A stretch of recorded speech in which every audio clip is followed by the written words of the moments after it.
শিক্ষামন্ত্রীর পদত্যাগ চাই। বাচ্চারা যতটুকু পেরেছে প্রস্তুতি নিয়ে গিয়েছে, সেই প্রশ্নের ধারার কোনো রকমের কোনো মিল পাওয়া যাচ্ছে না।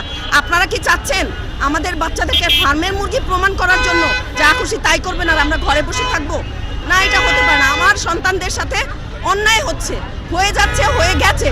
আমি একজন শিক্ষিত মানুষ হয়ে অনার্স মাস্টার্স করেছি ঢাকা ইউনিভার্সিটি থেকে। আমি একজন শিক্ষক ছিলাম। আমার 3টা সন্তানকে বড় করার জন্য আমি জব ছেড়ে দিয়েছি।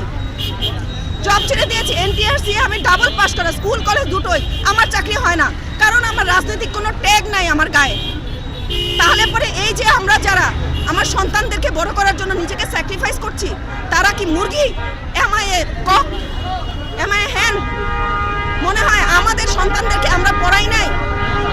19,000-এর বেশি বাচ্চারা অ্যাকর্ডিং টু নিউজ, তাদের এই একজনেরও যদি এই জলাবদ্ধতা বা দেশের প্রাকৃতিক দুর্যোগের কারণে না আসতে পারে, আমি মনে করি সেই দায় আমার, আপনার, শিক্ষা মন্ত্রণালয়ের সবার। অভিভাবক হিসেবে আমারও। সেটা হতে পারে না। 19,000 not a matter of job. আমি শিক্ষামন্ত্রীর পদত্যাগ চাই, শিক্ষা ব্যবস্থার সংস্কার চাই। যেই জায়গায় ভুল আছে, শুধু সন্তানদেরকে বা শিক্ষার্থীদেরকে বলা যাবে না যে ওদের দোষ, ওরা পড়াশোনা করা, ওরা টিকটকার প্রজন্ম, এটা তো বলা যাবে না, এটা বলা যায় না। আর ফার্মের মুরগি বলা যাবে না। আর যারা প্রশ্নপত্র ভুল, এই ধরনের রুটিন এবং এইরকম অভিভাবকের মতন কাজ করছে, দেশ ও জাতির সাথে মশকরা করে বেড়াচ্ছে, তাদের শাস্তি দাবি করি।